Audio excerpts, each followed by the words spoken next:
Ready? Oh, you're already recording. Well, I'm just gonna trim the front. Oh my God, it's Corona out of me. Coronavirus. Do I look fine? Yeah, you got a little Corona on your mustache. Got it. All right.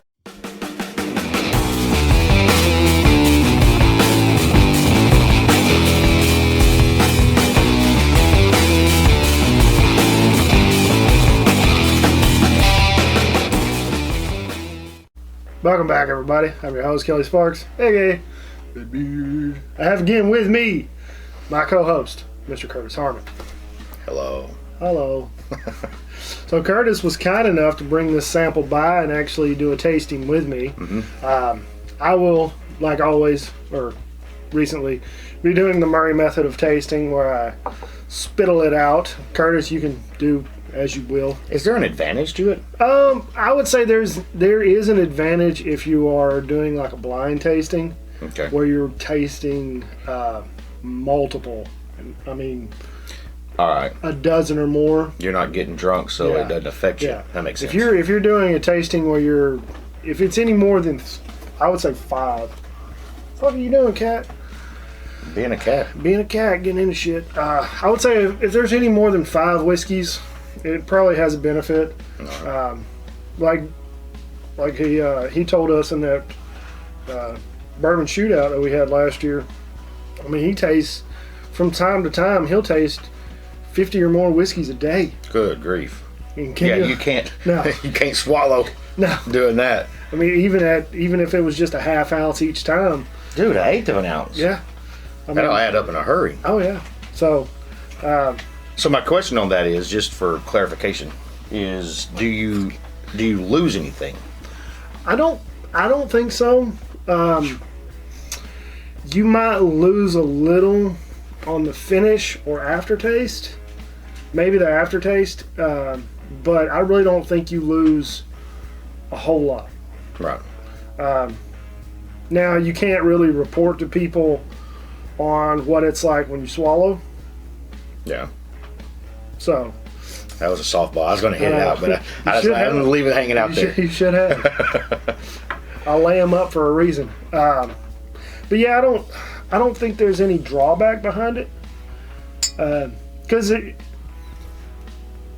when I think about drinking barrel-proof whiskey, now if I was to sit there and pour myself and say my mom an ounce of a barrel-proof bourbon or any kind of whiskey, and we both take a sip, my mom would probably halfway die from it, and Right. it would just burn everything. She would get out. nothing but burn. Yeah, she would get Yeah. nothing but burn. Whereas I could take a sip and the burn's not going to be near as bad. Yeah. You know what I mean? So, Yeah, you're acclimated to it. yeah, exactly. So I think as long as you're acclimated to it, I don't think there's a drawback from spitting it. If you're just wanting to do just a pure on tasting. Right.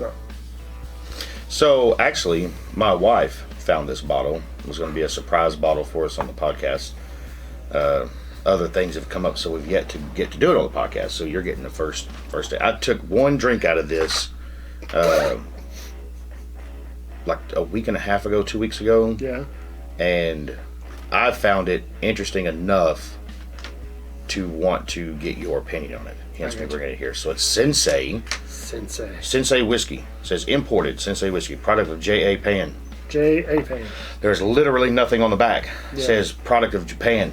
Yeah, it just says it was bottled for, produced and bottled for Ico Importers Incorporated. So, Could you not do that? oh, quit it! Quit it, you asshole! I looked up on the internet. I tried to find some. I mean, there's very sparse information about this thing, but I found it interesting enough that I wanted your opinion, because I was like, when she brought this bottle home and I got to looking, I was like, that just looks like a really cheap, not going to be a good bottle of whiskey. Yeah, that's why I don't let the cat in here. She's getting way too big. She literally leapt from the ground all the way to the top of the table. Come here, Gigi. There she is. So, she is getting rambunctious and mischievous It's 40% by alcohol. So, all I get, there's a cat's ass. There it is. There it is. She loves showing her asshole. Bonnie, get the kitty cat. Hey, there she is. Black Death. So, on the nose, it's just very alcohol. Mm-hmm. It's like 100% alcohol heavy. I get a little bit of floral, herby type thing going on. Man, a light floral.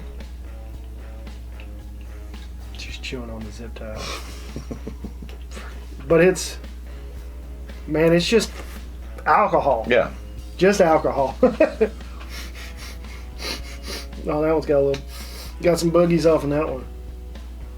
Yeah, it's.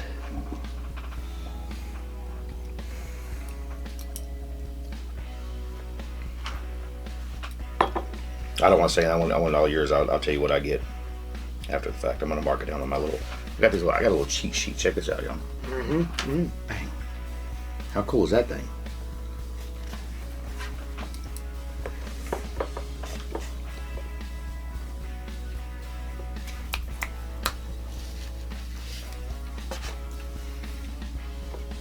It's like I get very.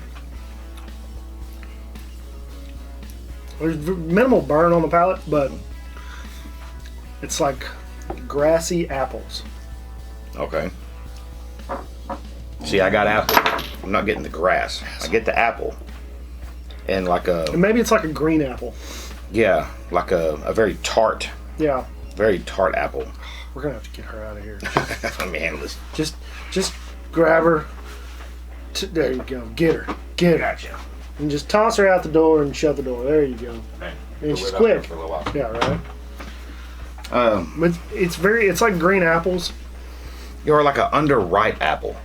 You know, like you almost like not really a crab apple, but a very tart, sharp apple. I still don't get much back on those. Still just a little floral after the first sip. It's, you know what? It more than likely, because they don't say where it was produced, it definitely is a sourced whiskey, and I would even go as far as to say it's probably sourced from Ireland. Now, the one thing that I did find on the internet about it was one post by a guy asking, it's like, has anybody got anything going on this? Holy crap, I just got like cardamom spice there on that finish that time. That was kind of weird. There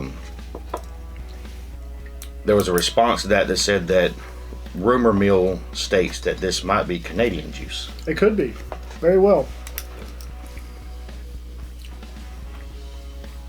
You know, I mean, that actually probably could be correct. I'm just not getting a whole lot. It's like, it's literally the underripe green apple. Mm-hmm. Very tart. That's all I'm really getting. I mean, there's a sweetness to it, but not like a sugar sweet. Mm-mm. That's like a man. That's why I wanted your opinion. It perplexed me when I tried it, because the first time I tried it, I nosed it and I got a little bit of not really peat, but just a touch of smoke on the nose. This time I'm not getting that at all. I will say this though, when I tasted it, I got those neat whiskey nosing glasses at the house. It's a different shape, obviously, but so my nose from this glass, it's been several days also, so who knows what influenced me on day to day, but it was more interesting the first time I tried it versus now. This is kind of flat today. Yeah.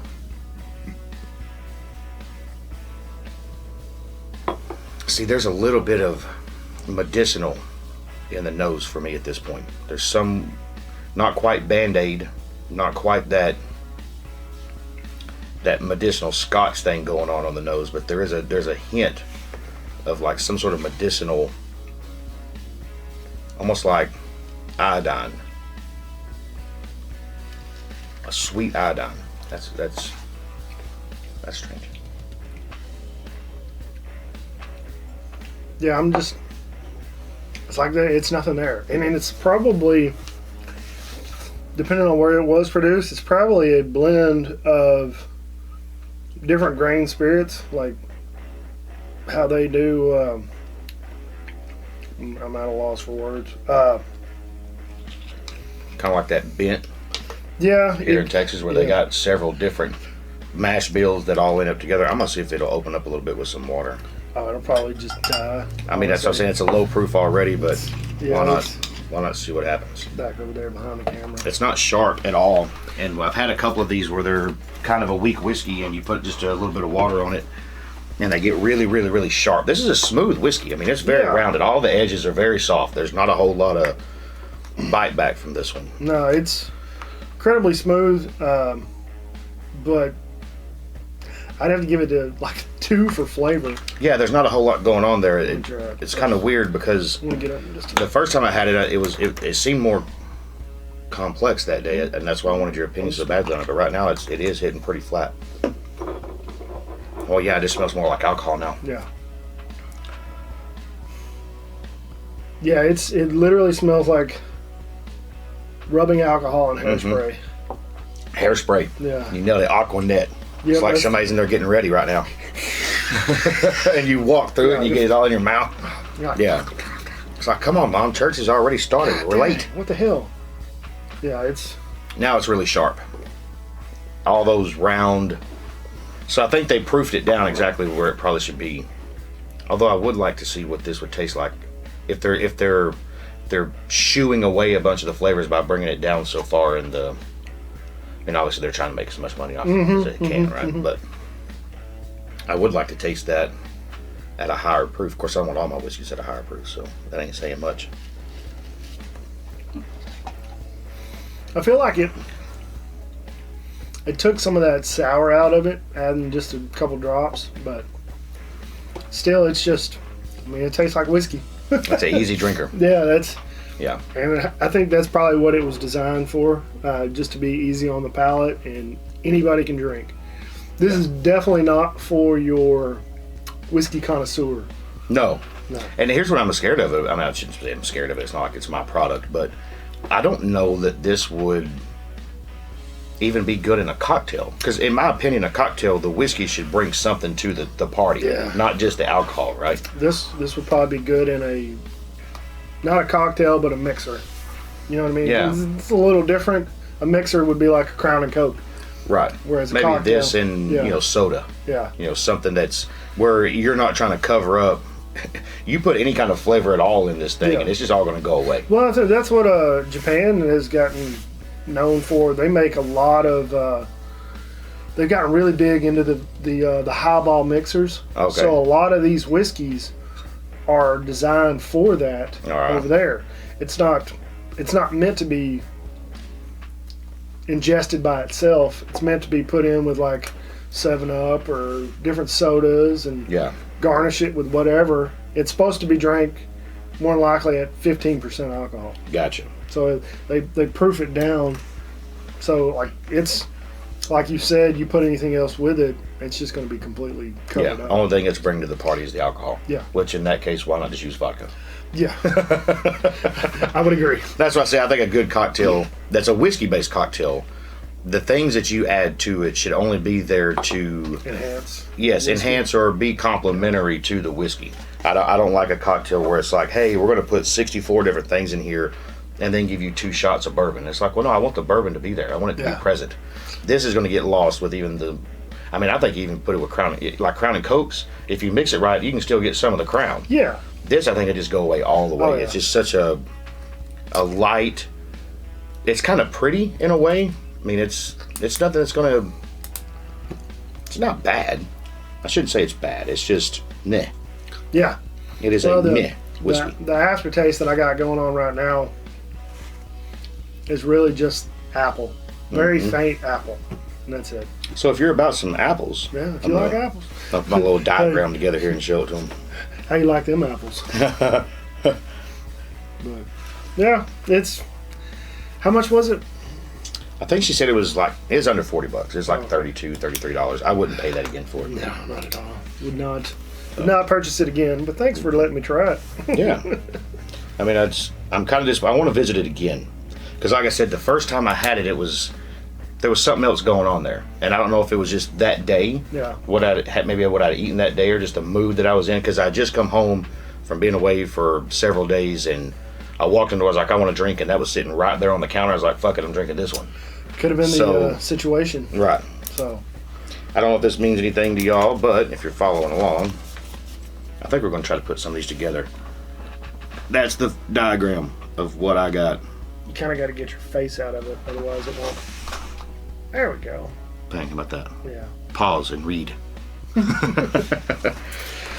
think I'm going to start using these more and more, because it really doesn't, like we used those ones that one time on the podcast, that big long form with all the different, flavor profiles that you can pick out. I think this is more of you're just marking down what you get. Yeah. It's not overly specific. I kind of like this thing. I'm enjoying using it. But So anyways. did you show on the front so that people could... Oh, Yeah, this one we actually got from Balcones. So, yeah. I'm sure there's more out there without the Balcones label on it. So, As I say, I think I'm going to take this and just Yeah. make up our own. It's probably going to be this exact same thing. yeah, might as well. All right, I think that's all we got. We've rambled on long enough. I think my battery's about to die, so it's getting low. Anyway, don't forget, check the description below for links to help out with the bills and whatnot. Thank you, Curtis, for bringing over this lackluster whiskey. You're welcome. It. I hope everybody gets a little kick out of it. Don't forget, check out the Bearded Idiots. Stay safe out there. Take your vitamins. Hunker down. Wash your hands, you filthy animals. Yeah, filthy animals. All right, that's all we got. Like always, drink some whiskey, share it with your friends and family. Have a nice day. Be safe. Don't drink and drive, and we'll see you next time.